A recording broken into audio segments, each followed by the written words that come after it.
Добрый вечер. Вы смотрите «Прямой вопрос» в прямом эфире. Я сейчас представлю наших гостей, а затем озвучу тему нашей встречи. Генеральный директор Абхазского агентства Черноморско-Кавказского развития Лейла Тания, Сергей Шамба, депутат парламента Ахрабжания. Мы праздновали с вами День Победы, и прошло, как известно, немало лет уже, да, и, возможно, есть смысл подвести какие-то итоги. И поэтому вот у нас тема такая: историческое значение победы Абхазии над Грузией. Что бы вы сказали бы по этому поводу? Ну, давайте начнем тогда с того, можно ли было избежать вообще эту войну, потому что эта тема, я слышу, особенно последние несколько лет, иногда возникает. Я думаю, был, конечно, вариант, когда мы могли избежать войны, но чего бы нам это стоило? Это стоило потери нашей идентичности. Это была расплата. Мы были бы второй Аджарией. И были в нашем обществе, несомненно, люди, которые были готовы с таким вариантом согласиться, и были, которые не готовы были с этим вариантом согласиться. Слава Богу, что наш лидер и политически активное наше общество выбрало свободу, а за нее нужно бороться. И вся история показывает, что за свободу очень часто приходится платить большой кровью. И мы заплатили за это кровью наших братьев, наших друзей. И мы добились независимости. Хотя независимость юридически мы провозгласили, когда объявили о суверенитете Абхазии. Но только силой оружия возможно подтвердить это свое право на суверенитет. И это мы сделали достойно. Мы начали строить независимое государство. Это самый сложный процесс, который существует вообще в мире. И мы делаем это впервые, конечно, сталкиваясь с разными трудностями, совершая, наверное, и ошибки. Но, тем не менее, мы продемонстрировали всему миру, что мы способны построить демократическое общество. У нас вот уже 4-й раз прошли выборы. К власти уже 2-й раз приходят оппозиционные силы. Это говорит о том, что мы главное заложили это принципы независимого государства. Я думаю, что, конечно, сегодня в мире не все складывается так, как нам хотелось бы. Так, наверное, и не бывает. Но мы должны продемонстрировать миру свою способность развиваться как успешное общество. И это даст возможность в будущем, я уверен, для широкого признания нашего государства. Ахра Юрьевич, вы имеете прямое отношение к победе. Ну, давайте об историческом значении победы. Ну, Сергей Миронович совершенно правильно отметил, что главным результатом нашей войны, при всем том, что это, конечно, очень непростое и трагическое событие в нашей истории, было создание нового государства. Это государство живет и развивается. Но, может быть, не менее важно это то, каким мы вышли из этого исторического события, из войны. По-моему, это имеет колоссальное значение. Мы вышли народом с совершенно другим сознанием, суверенным сознанием. Мне кажется, при том, что многие годы, и начиная с начала 20 века, абхазы прикладывали огромные усилия для поддержания и развития своего суверенитета. Все-таки это, знаете, как спортсмен, когда он не выходит на какой-то определенный уровень, он не готов к каким-то большим свершениям. А вот это событие, через эту боль, через эти невероятные усилия, какое-то невероятное напряжение и одновременно вот согласованность, мне кажется, вывела наш народ, вывела его сознание, его психологию, его философию на какой-то новый, суверенный уровень. И если это так, а я считаю, что это так, это является самым главным фундаментом вообще существования государства. И мне кажется, и наша молодежь, да, и какие-то процессы, которые происходят в государстве, все-таки при определенных трудностях и не очень, наверное, такой комфортной внешней конъюнктуре, мы подтверждаем, что это сознание работает, что свобода для нас дороже всего. И, наверное, это самый главный результат вот этого. Спасибо. Я вот два слова еще добавлю. Я, в принципе, не сказал самый главный результат с моей точки зрения.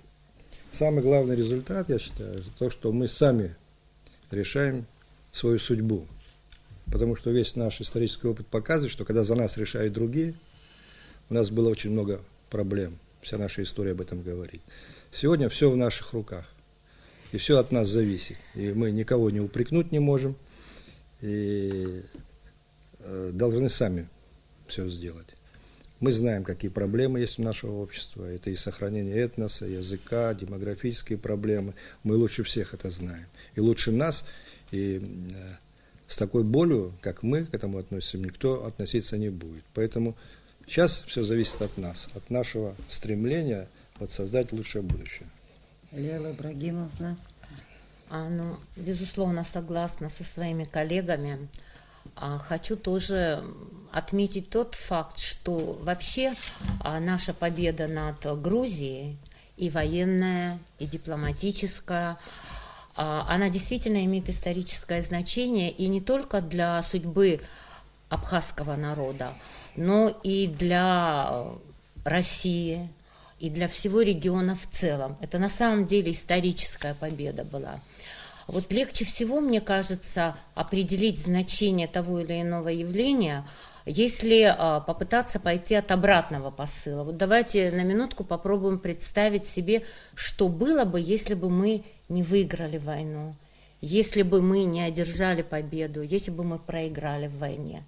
Я думаю, что, во всяком случае, мое представление такое, что вероятнее всего, что большинство изгнанных из оккупированной территории грузинскими войсками так и не вернулось бы в Сухум. Я думаю, грузины бы не пустили бы туда этих людей. А те люди, которые были выдворены с территории Абхазии, иногда насильственно, иногда в силу ситуации, которая сложилась на оккупированной грузинскими войсками территории, это и греческое население Абхазии, это и русские, армяне, они бы тоже вряд ли вернулись бы в случае победы Грузии. И самое главное, совершенно ясно, по крайней мере для меня и для многих, я думаю, моих коллег, что Грузия продолжила бы свою политику системного геноцида. Это был действительно системный геноцид, и вот Сергей Миронович, наверное, подтвердит, еще до войны в постановлении парламента о правовых гарантиях суверенитета Абхазии уже говорилось о том, что в отношении абхазов использовалась стратегия культурного геноцида. И приводилась масса примеров, и все наши люди знают эти каждые 10 лет выступления, они были как раз связаны с вот этой политикой геноцида. Кроме того, о геноциде речь шла и во многих постановлениях парламента в период войны. Это сентябрьские постановления 1992 года, это постановление 1997 года, где политика Грузии военного периода была названа геноцидом. Но я хочу обратить внимание вот на что. Все-таки, мне кажется, мы должны обозначить очень четко, что все, что происходило со стороны Грузии в отношении абхазского народа, являлось последовательной целенаправленной, совершенно не случайной, не вызванной какими-то военными, может быть, катаклизмами политика. Это была последовательная политика системного геноцида. И вот если мы вспомним в период войны, ну, чего скрывать, были, конечно, какие-то определенные идейные шатания, вот Сергей Миронович сейчас упоминал об этом, были люди, которые говорили, столько жертв во время боевых действий и так далее, может быть, стоит пересмотреть отношение нашего руководства к войне. Но мне кажется, что национальный лидер Владислав Ардзенба и политическая элита, которая его окружала на тот момент, они очень хорошо представляли последствия того, если мы проиграем войну. То есть вот эти последствия, что системный геноцид будет продолжен, и, как правильно было сказано, от нашей идентичности вряд ли что-то бы осталось. И именно вот это понимание последствий проигрыша вынуждало нашу политическую элиту того времени предпринимать попытки к взятию Сухума, попытки осуществить победу, полную военную победу, до самого, так сказать, окончательного итога, окончательной военной победы. Если бы мы в тот момент оглядывались бы на то, что нам рекомендовали разного рода международные посредники, и боялись бы осуществить вот этот бы прорыв, связанный с военной победой, мы бы до сих пор, наверное, сидели бы в Гудауте, но сидели бы там, как в резервации. Это в лучшем случае. В лучшем случае. У нас с вами статус победителя, да? Мы выиграли в войне, мы защитили Родину. Скажите, пожалуйста, вот как мы используем наш статус на международной арене? Вот как вы думаете, использовали ли мы все шансы победителя? Вопрос Сергею Мироновичу. В течение длительного времени шел переговорный процесс по урегулированию этого конфликта, и в этом процессе участвовали все ведущие мировые институты, такие как Организация Объединенных Наций, ОБСЕ, гуманитарные организации, такие как Красный Крест, Датский совет по беженцам, Норвежский совет по беженцам, все великие дипломатические школы, такие как российская, американская, британская, французская, германская, и в борьбе вот с этим поддерживающим Грузию силами мы отстаивали свои принципы и интересы. И мы заслужили уважение всех участников переговорного процесса. Хоть у нас были разные взгляды, но они видели, что мы отстаиваем честно и принципиально свои интересы. В последнее время, тоже итог нашей войны, мы стали участниками многих процессов, которые происходят в современной международной политике. Ну, в силу того, что вот наш регион сейчас привлекает особое внимание, те события, которые происходят на Ближнем Востоке, на Украине, в Черном море, где появились корабли НАТО, учения НАТО происходят, Россия здесь усиливает свои позиции. Это все один большой регион, частью которого мы являемся. И мы видим сейчас, что напряженность возникает и в других Кавказских республиках, Армении, в Грузии, после посещения Грузии министра обороны Соединенных Штатов Америки, который потребовал вывести российские войска и так далее. И то, что происходит сейчас с в отношениях Азербайджана и Карабаха, что ведет к новому витку напряженности. Все это, конечно, мы понимаем, что создается для того, чтобы проблемы России создать. Но мы являемся частью этого региона, и мы участвуем в всех этих процессах. Во-первых, мы являемся стратегическим союзником Российской Федерации. И это тоже придает особый статус нашему положению. Вот. Ну, кроме того, если говорить о том, как мы утверждали наш суверенитет, это дипломатия, которая вышла далеко за пределы нашего региона. И наши дипломаты устанавливали дипломатические отношения на американском континенте. Никогда в истории нашего народа, нашей государственности такого не было. Я вообще думаю, что тот уровень независимости, который у нас сегодня есть, никогда в истории, наверное, и не было. И даже в период Абхазского царства, которое все-таки было под вассальной зависимости от Византии. Поэтому вот те шаги, вот наше значение. Да, мы маленькая страна, но мы в этом процессе участвуем. И если мы видим, что мы часто, Абхазия мелькает. Если говорить о том процессе, когда шли переговоры, то значение Абхазии вообще было какое? Через каждые полгода Совет Безопасности ООН генеральный секретарь делал доклад Генеральной Ассамблеи ООН. И Совет Безопасности ООН выносил резолюции по Абхазии. Вот. И сегодня Абхазия очень часто бывает в центре вот таких информационных. И во всяком случае, в учете вот этой стратегии, я уверен, глобальных игроков в этом регионе, и позиция Абхазии тоже учитывается.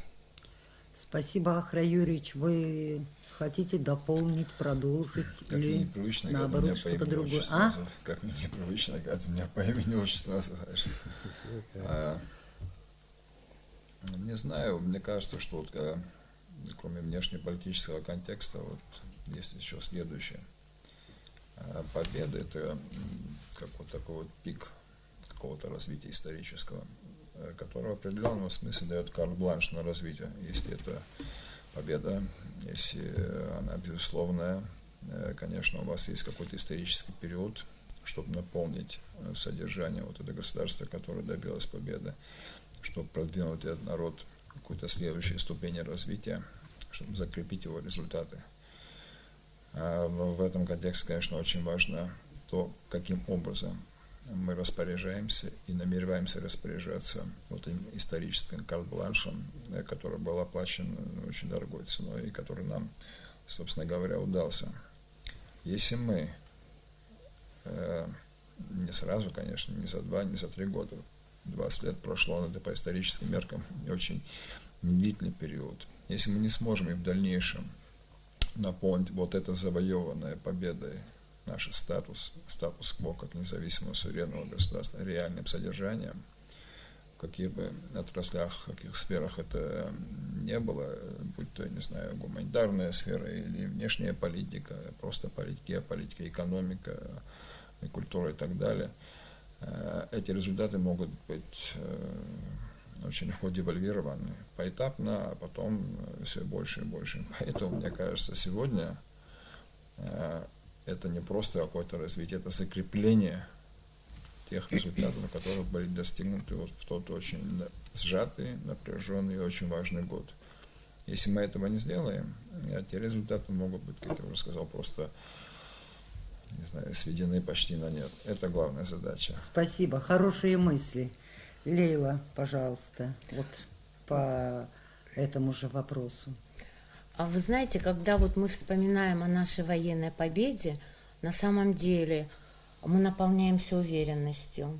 Правда? Вот мне кажется, такое ощущение, что это придает нам силы, это придает нам желание двигаться дальше. И вот здесь Сергей Миронович как-то, мне кажется, поскромничал. Но ведь мы знаем, что можно выиграть войну и проиграть мир. Вы знаете, говорят, побежденные становятся злыми, а победители глупыми. Ну, чтобы с этим с нами не произошло. А народ ничего просто так не придумывает. Да. Но обстоятельства такие у нас, что постоянная угроза существует, это не дает нам совершенно глупости совершать большие. Да. Так вот я почему сейчас вспомнила про скромность Сергея Мироновича. Дело в том, что за исключением очень небольшого периода, сразу после войны, когда действительно приходилось абхазской стороне как-то вести такую более гибкую дипломатию, приходилось сделать, скажем, там 2 шага вперед, шаг назад, или наоборот, шаг вперед, 2 шага назад. Вся вот эта вот кутерьма со всеми протоколами и так далее, которые в итоге таки не были подписаны, я уверена, никто их и не собирался подписывать. Все-таки это позволило выиграть время, и уже начиная с 1999 года, когда стало ясно, что в России к власти пришли совершенно новые силы, патриотические силы, пришли к власти государственники, которые оценили вообще значение и военной победы Абхазии, и значение дружественных отношений с Абхазией. Вот именно тогда был проведен референдум о независимости. И начиная фактически с этого момента, политика Абхазии на всех уровнях, и особенно в сфере дипломатии, была наступательной. Вот если мы вспомним, уже после этого, примерно с 2001 года, фактически абхазская сторона даже и не вела переговоров с Грузией по тем вопросам, которые она считала как бы вопросами, которые ниже статуса победителя, как бы вопросы, не соответствующие для обсуждения государству, у которого есть вот такая планка победителя в войне. Были какие-то отдельные предложения, там Дитер Боден делал предложения, все это отметалось совершенно спокойно. Абхазия уверенно двигалась вперед, причем были очень разные инициативы со стороны абхазской, в том числе и со стороны абхазского МИДа. Я помню, был очень важный момент, когда в 2006 году грузинская сторона в нарушении всех международных норм ввела войска в Кадорское ущелье, и тогда абхазский МИД вообще вышел демонстративно из переговоров, и это продолжалось до 2008 года. Может быть, Сергей Миронович расскажет потом поподробнее. Вообще для меня это очень интересный период, когда я иногда наблюдаю такую очень боязливую и беззубую политику нашу. Ну, не секрет. Случаются у нас, к сожалению, такие моменты вот в последние годы. Мне все время хочется задать вопрос, что давало силы вот нашей дипломатии в тот период, скажем, в период с 2006 по 2008 год. Ведь мы не были признаны никем. По-прежнему никто не признавал нашу независимость. И что давало силы вот вести такую наступательную политику, которая в конечном итоге оправдалась.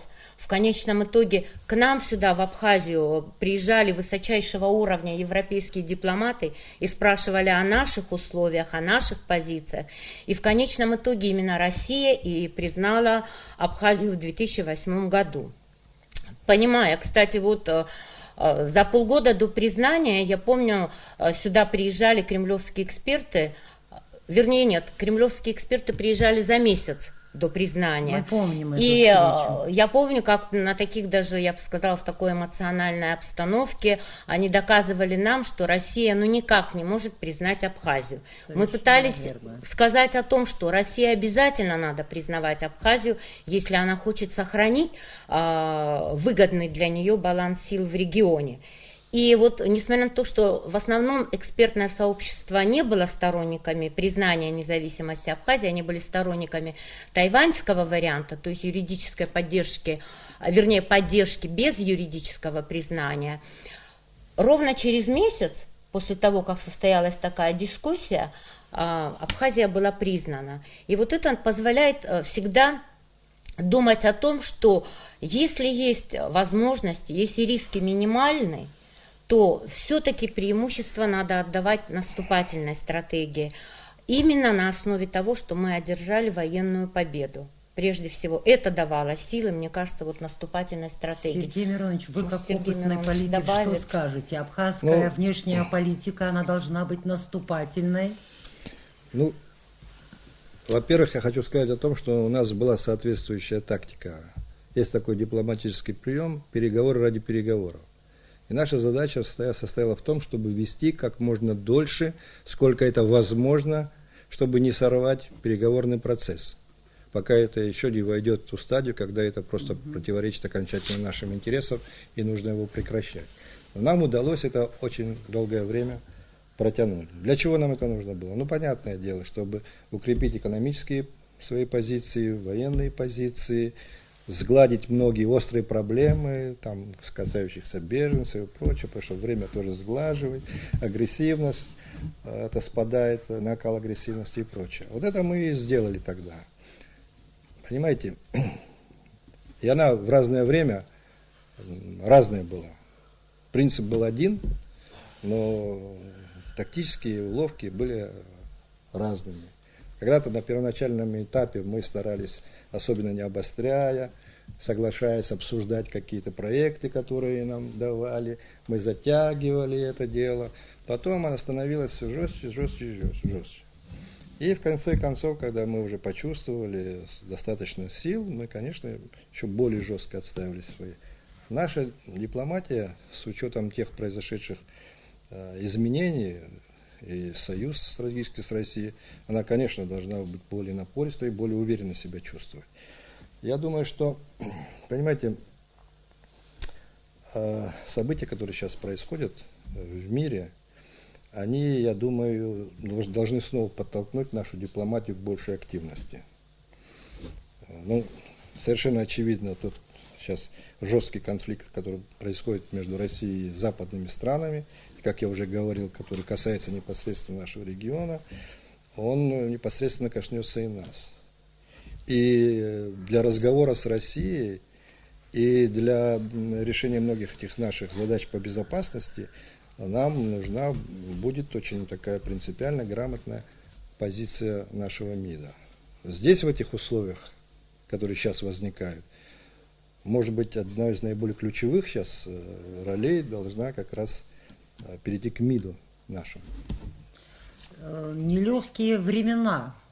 Но они у нас никогда легкими не были. И то, что сейчас складывается в мире, да. вы знаете, что ситуация такая, как будто никто не хочет войны. Но так было и перед Первой мировой войной. Когда вроде бы никто не хотел. Но это как снежный ком нарастало. И маленький повод дал толчок к началу войны. Я готовлюсь к следующему вопросу. У нас сейчас избран новый президент. Я дам возможность. Избран новый президент. Как раз Захар Юрьевич, представитель новой власти. Я так говорю, потому что он член форума, он очень активно работал в оппозиции. Я думаю, если даже останется депутатом парламента и не уйдет в исполнительную власть, ответственность, видно, будет делить, да, с новой властью. У меня вопрос. Да, сложно сказать, насколько власть изменится в корне, да, судя по первым назначениям. Тем не менее, видно, у вас будут рекомендации к новой власти по этой части. Но давайте для начала, как вы думаете, как поработала прежняя власть? Какие вот у них были именно недостатки или же наоборот достижения вот в вопросе внешней политики? Так, если можно, коротко, да. Что вы выделите, а что будете критиковать? Во-первых, я хочу развеять твои сомнения. Я твердо намерен оставшиеся 2,5 года посидеть в парламенте, если, конечно, вы на это согласитесь, мои избиратели. Ну, говорят, никогда не говори никогда, все бывает. Я тебе точно совершенно говорю, потому что, на мой взгляд, должен соблюдаться некоторый баланс вот этих вот масс. И, конечно, было бы неправильно, если бы у нас произошли какие-то очень резкие и, честно говоря, на мой взгляд, не всегда оправданные перетрубации. Это так, к слову. По поводу того вопроса эффективности власти и прошлой, и перспектив нынешней, вот мне кажется, можно связать с предыдущей темой по поводу того, какие мы вообще цели ставим. То есть, насколько мы высоко вообще поднимаем планку. Это может касаться и вопроса внешней политики, это может касаться вопроса внутренней политики, военного строительства, гуманитарного развития и так далее, и так далее. Это как в любом деле, если вы удовлетворены тем, что есть, или смирились с тем, что вы больше ничего не можете сделать вот с этим существующим положением, я хочу сказать, что это почти 100% гарантия того, что уровень вашего развития будет идти по ниспадающим. Например, если это внешняя политика, я, конечно, не такой эксперт, как мои коллеги, но мне кажется, что мы должны ставить такие же амбициозные задачи, как мы, собственно говоря, поставили во время войны. Во время войны поставили максимально амбициозная задача, она была решена. Сказано, точно так же надо вести себя и сейчас. Например, как я себя буду ощущать в региональном пространстве? Если у меня нет какие-то резервы, как я могу использовать ту ситуацию, которая возникла, скажем, во взаимоотношениях моего стратегического партнера с ближайшим окружением? Можем ли мы выстроить новую модель взаимоотношений Российской Федерации и дружественных стран и показать миру, что может это и таким образом выглядеть? Например, я не знаю, просто фантазирую. В экономике Например, будем ли по-прежнему смотреть, как мы будем датироваться, или мы наконец выстроим новую систему в расчете, опираясь на наши интеллектуальные ресурсы, и экономические, и климатические, какие-то геополитические условия. Будем мы применять новые слова в технологиях, и в менеджменте, и в управлении, и так далее, и так далее. Везде надо ставить максимальные задачи. Если эти задачи не поставлены, если вы целенаправленно не идете к ним, если вы не набираете тех людей, которые реально это могут осуществить, не по принципу близости или дальности, а по принципу их профпригодности и целеустремленности, вы ничего не достигнете. Но если вы такие цели будете ставить, результаты будут налицо. На мой взгляд, это был главный на этом просчет предыдущей власти. Она сделала ставку на такое какое-то, я не знаю, какую-то стагнацию, ставку на неразвитие. Сегодняшняя власть, она должна, обязана, у нее просто нет выбора. Она должна сделать ставку на вот это интенсивное развитие, на постановку сверхзадач и стремиться к их реализации. И тогда будет результат, мне так кажется. Спасибо, Лейла. Что скажете по этому по поводу оценки прежней власти. Сложный вопрос. Наверное, нам надо было пригласить все-таки для баланса, потому что все знают, что мы, в общем-то, довольно критично относились к прежней власти, в том числе и по поводу наших международных проблем и так далее. Интересно было послушать, конечно, сторонников прежней власти, которые нам могли бы показать достижения. Ирландия. Да, например, да. Потому что, откровенно говоря, достижений, простите, скажем так, мы это шоу уже видели.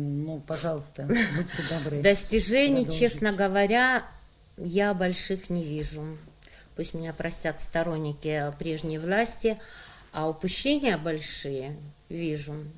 Прежде всего, я, пожалуй, соглашусь с Ахрой, что вообще, если говорить в целом о том, какой образ государства был сформирован за эти предыдущие 3 года.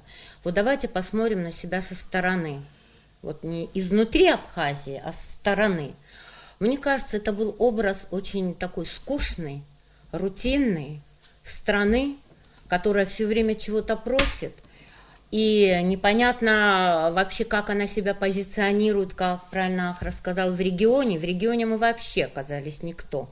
Нас успешно вытеснила из всех региональных вопросов Грузия, и мы сами не ставили вопросы именно в региональном контексте о своей роли в регионе, какую нишу в регионе мы могли бы и хотели бы занять, особенно с учетом интересов российско-абхазского стратегического партнерства. Это отдельная тема.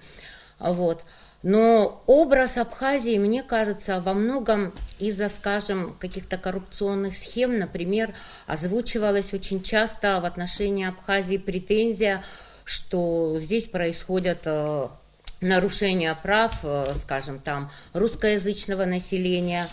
И это очень часто переводилось в межэтническую плоскость, хотя мы пытались много раз объяснить, что здесь банальная проблема коррупции, когда люди не могли элементарно решить свои жилищные вопросы годами.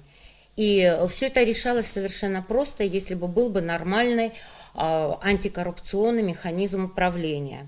Это нанесло, конечно, серьезный ущерб репутации нашего государства в глазах, скажем, нашего стратегического партнера России. Но еще, мне кажется, больше ущерб нанесло нашей репутации эта дискуссия о гражданстве, о двойном гражданстве, которое предполагалось выдавать гражданам Грузии. Да, гражданам Грузии. Мне кажется, эта дискуссия тоже нанесла большой ущерб именно потому, как расставлялись акценты. То есть, исходя из тех акцентов, которые расставлялись многими представителями прежней власти, Абхазия действительно начинала выглядеть как националистический проект, который ущемляет права этнических грузин, что на самом деле было совершенно не так, потому что вместо того, чтобы думать о том, как обеспечить защиту этого населения в Галском районе от криминала, от беспредела коррупционному и так далее, люди стали думать о том, как раздать побольше паспортов гражданам Грузии. В то время как международная практика и вообще международная тенденция, она такова, что страны идут по пути уменьшения возможности получения двойного гражданства. Потому что гражданство, и вообще институт гражданства, это фильтр лояльности. Если мы думаем о суверенитете страны, то очень важно, чтобы граждане этой страны безоговорочно поддерживали независимость вашей страны. И в этом смысле здесь была очень серьезная коллизия. Я, например, совершенно считаю неполезной, скажем, такого рода деятельность, когда абхазские общественники поехали, скажем, в ОБСЕ, это та самая организация, которая обвиняла Абхазию в этнических чистках, причем неоднократно. И вот представьте себе, что абхазские общественники поехали в ОБСЕ и там заявили, что вот в Абхазии есть угроза национализма, причем со стороны оппозиции, даже адресная как бы такая угроза была. И вот за такое, значит, выступление в ОБСЕ абхазский МИД, это было в печати, публично, дал очень высокую оценку вот такого рода деятельности. А я хотела бы спросить, вы мне можете назвать хоть одного грузина вообще? Я не говорю о других даже государствах региона и вообще постсоветских государствах, который бы поехал бы в ОБСЕ или даже у себя в Грузии и сказал бы, что вы знаете, вот мы, у нас есть национализм или у нас есть шовинизм, что мы ущемляем права и так далее. В самом деле есть. Проблема в том, что мы перестали говорить о геноциде в отношении абхазов. И это было очень видно, кстати, в прошлом году на 5-летии признания Абхазии. Ведь мы знаем, что Абхазия была признана, и в самом указе о признании было сказано, что с целью защиты от геноцида. И вот на 5-летии, когда российские эксперты, российские руководители, и Путин, и Медведев, все, рассказывая об этих событиях, именно подчеркивали факт геноцида, защиты абхазов от геноцида, и факт того, что Саакашвили был военным преступником, который совершил все эти деяния. Единственный, кто на эту тему не говорил, это был наш абхазский МИД. Вот я специально отслеживала, потому что мне надо было ссылаться в какой-то своей работе, и я не могла найти ни одной ссылки на то, чтобы абхазский МИД сказал про геноцид абхазов. Но при этом он очень высоко оценил общественников, которые сказали, что у нас, оказывается, есть националистическая оппозиция. Вот мне интересно, вот сейчас эта оппозиция, которая пришла к власти, ее по-прежнему будут оценивать как националистическую, ну, скажем, сотрудники того же МИДа или те же самые общественники. Поэтому вот мне бы хотелось призвать вот всех наших активных общественных и политических деятелей, прежде чем делать какие-то заявления, неважно какой мотив, когда вы делаете это заявление, подумайте об общегосударственных интересах, об общенациональных интересах, какую пользу или какой вред вы наносите своей стране. Спасибо. У нас осталось совсем немного времени. Вот я хотела бы вас всех попросить высказаться в адрес новой власти. Какие у вас замечания? Страна ждет перемен. Хочу вам сказать, что вот я только перед эфиром смотрела в Facebook, уже пошла критика от сторонников самого Рауля Дюмковича. Это по поводу тоже вот раздувания штатов и некоторые назначения, вот типа ради примирения, что ли, тоже непонятны обществу, так что критика, она не за горами, и люди совершенно объективно высказываются, у них такая точка зрения. Ваше мнение, что вы пожелаете новой власти? Ну, я не знаю, что вызывает критику, пока мы еще ничего не видели, собственно говоря. А надежды большие в обществе, надежды на то, что будут серьезные реформы. Я бы даже сказал, не реформы, а преобразования серьезные нужны. И в общественном сознании нужны большие преобразования. У нас много проблем накопилось. И если вы говорили о оценке дипломатии, я бы тоже хотел два слова сказать. Дипломатия, она находится на передовых рубежах во время мирного времени. Это фронт. И она может быть только такой, какие тылы. Какая ситуация. Да, мы вели наступательную, как здесь Лена сказала, дипломатию, тогда, когда у нас меньше еще возможностей было экономических. Но тогда был дух победителя еще в обществе. Была уверенность и напористость в самом обществе и в руководстве. Такое же было. Но, видимо, рутинная какая-то такая ситуация, которая сложилась в последние годы, она вот отразилась и на внешнеполитической нашей деятельности.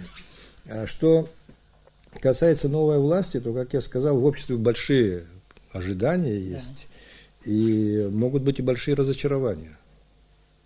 Когда большие очень ожидания, это тоже очень, так сказать, опасно для власти.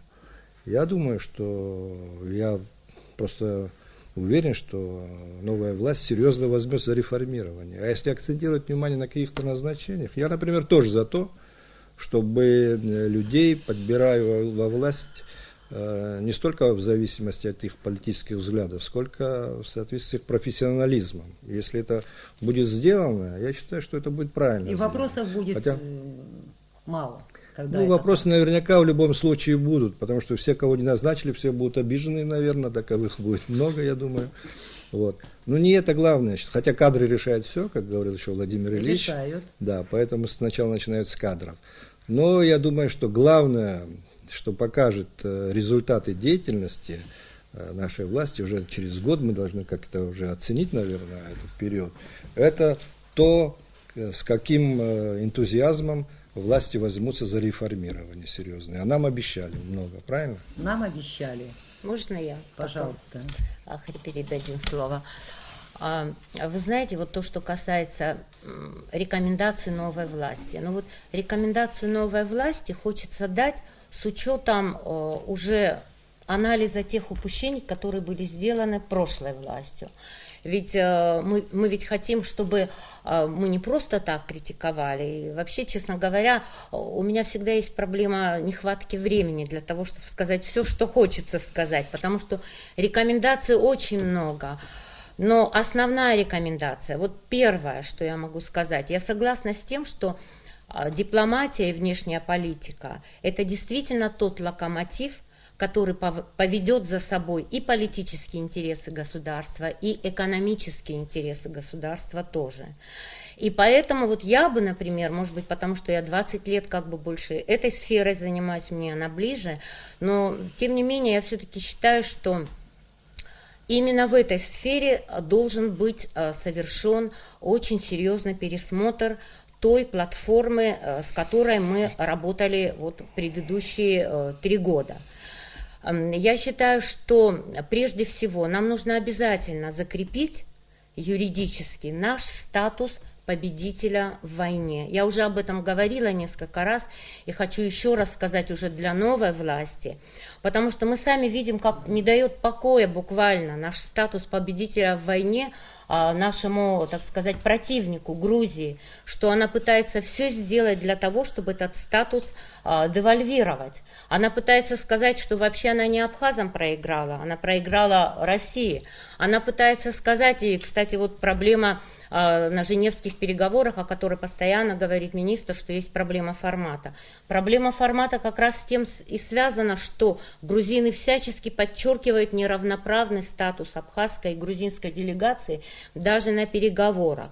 Кроме того, мы видим, что ситуация с изоляцией Абхазии, вместо тех ожиданий, которые были у той элиты, которая пришла к власти, кстати, вот мы помним, что люди, которые пришли к власти при Александре Анкваб, он их собрал, и собрал не просто так, он собрал людей, которые были близки ему по его видению, так сказать, развития ситуации. Туда пришли люди не с пустым багажом, это пришли люди с готовыми концепциями в МИД, прежде всего я имею в виду, и в экспертном совете МИДа были люди, у которых были готовые предложения, готовые разработки. В частности, например, эти люди считали, что эксперты и сами руководители МИДа, что новая парадигма грузино-абхазского конфликта – это трансформация грузино-абхазского конфликта без предопределенного статуса на основе потребностей людей. Ваши рекомендации в связи с этим? Вот в связи с этим я хочу сказать, что эта парадигма, она, в общем-то, оказалась крайне ошибочной, на мой взгляд. И, кроме того, совсем не безвредной. Потому что эта парадигма очень хорошо использовалась грузинской стороной. И если вы почитаете, буквально 2 дня назад Гарибашвили, выступая в ООН, сделал заявление: у нас идет примирение вместе с восстановлением территориальной целостности. Вместо того, чтобы противопоставить закону об оккупированных территориях, потому что для грузин было важно показать, что война еще не закончена, что состояние войны продолжается, что конфликт не урегулирован, и Абхазия является оккупированной территорией, это еще не конец истории, так сказать. Вместо того, чтобы что-то противопоставить этому закону об оккупированных территориях, но хотя бы принять закон о поражении Грузии и об ответственности Грузии на парламентском уровне. Вместо этого абхазская дипломатия стала уходить от жесткой наступательной линии именно в сторону вот такого умиротворения агрессора. Вот одну фразочку буквально, да. Знаю рекламу. Да, я знаю. Времени да. не хватит. Стала уходить именно вот в стратегию умиротворения агрессора. И для себя лично я поняла, что хотя это не афишировалось так громко, как грузино-российская перезагрузка, но в реальности происходила грузино-абхазская перезагрузка, основной частью которой было, во-первых, уход от жесткой риторики. Вот в такой политике, да, о геноциде говорить нельзя. Уход от жесткой риторики. Второе, уход от продвижения вопроса статуса и расчет на то, что Грузия добровольно признает Абхазию. Вот проникнется, тем более к власти в Грузии пришла как раз та элита, с которой почти 20 лет работало абхазское гражданское общество. Это уникальный вообще случай. С абхазской стороны к власти пришли представители гражданского общества. И с грузинской стороны пришли к власти представители тоже гражданского общества, которые прекрасно знали друг друга, знали позиции друг друга.